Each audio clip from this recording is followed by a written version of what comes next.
Consider the 7 sages of ancient Greece, each distinct in their contribution and greatness. No, I don't know who each one of these are. Solon the lawgiver lived from around 630 BC to 560 BC.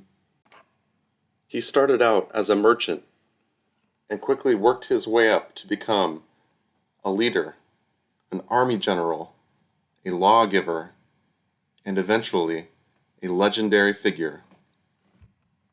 Fanfare, please! And a big congratulations! But maybe that sounds like a lot of noise. Maybe that doesn't do it for you. Maybe it just sounds like he wore a lot of different masks that looked good to society, or someone else. Lots of people have done that. Well, stay tuned, my friends, because today we're not asking if this hero of yore was famous, funny, overpowered, or smart. Today we are asking if he was...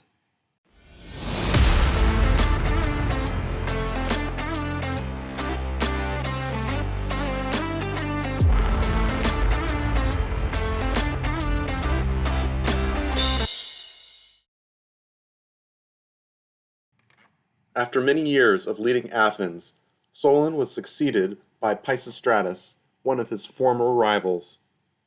He was expected by many people to overturn Solon's laws.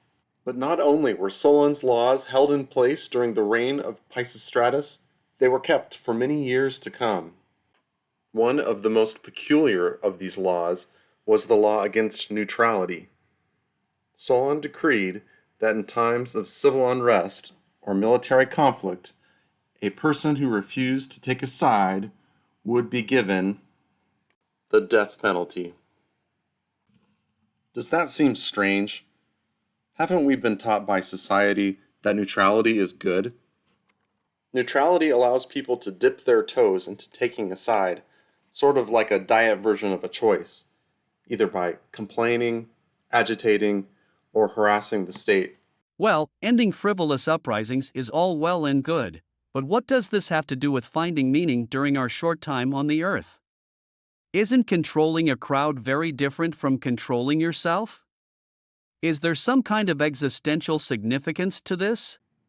To see how the problems facing Solon were like the troubles that stoked existentialism, let's take a look at that German idealist, Georg Wilhelm Friedrich Hegel.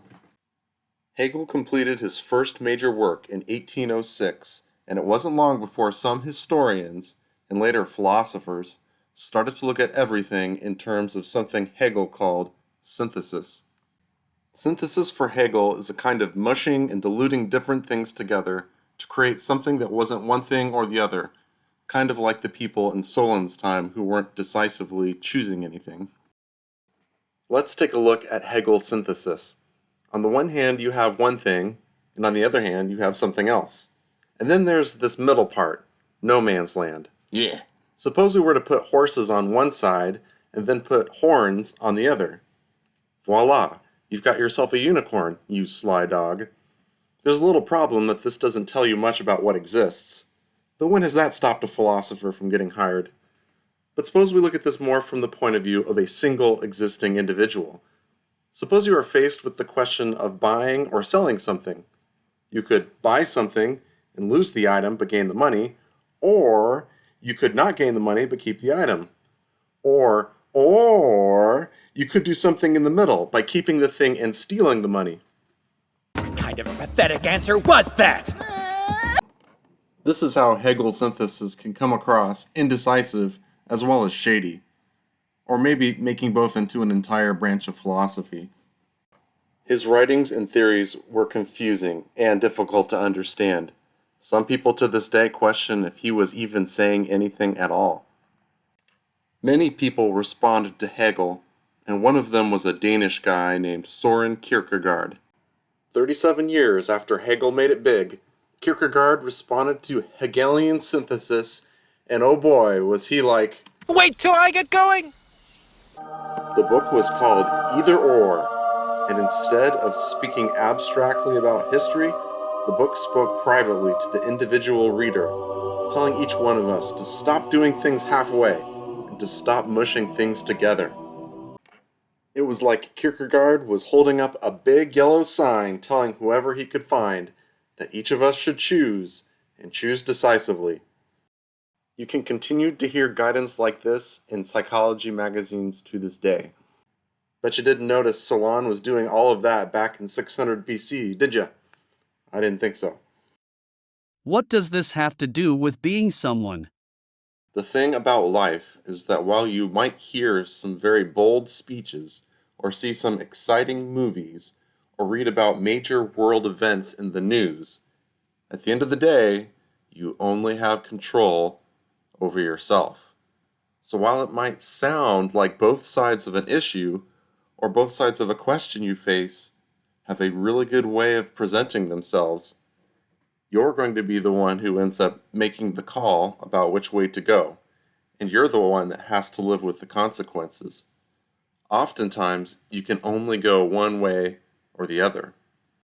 Solon served the people of his city by challenging them to own their positions and calling them to decisively take a view. His laws went beyond treating the symptoms of the problems like we do in modern times.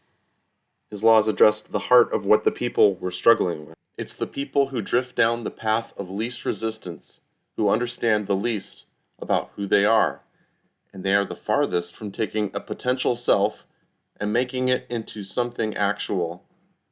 The death penalty might sound severe, and it is, but I'd rather have a short life than a life I was disconnected from and had no say in.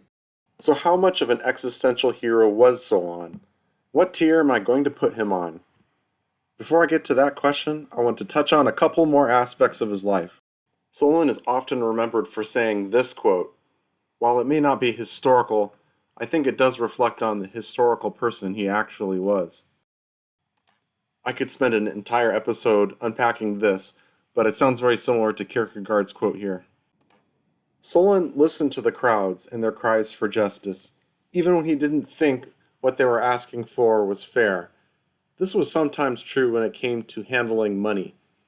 As Jean-Paul Sartre observed in Being and Nothingness, riches change their owners often. It's a quote about finding some kind of permanence in being someone while the world and its tumultuous cares are always changing. Oh, hold up the phone. That wasn't Sartre. It was actually Solon who said that. My bad. Sorry for the confusion. Okay, I know. Was he an existential hero? We're getting there. Also, here's another story. He pretended to be crazy because he thought it would help him get away with telling people something they didn't want to hear. Pretending to be nuts is not a way to blend in with society, and few people today would think about doing it. Very existential. Reminds me of Hamlet. Okay, I'm not going to tell you what my secret formula is to tell how existential someone is, so don't even think about asking about it. So I'm going to put Solon's status as an existential hero right about here. That's all. Thanks for watching. Don't keep your views on Solon neutral. Was it too severe to give him a B? What do you think makes someone an existential hero? Leave your comments down below, and don't forget to click that like and subscribe to this channel for more existential reflection.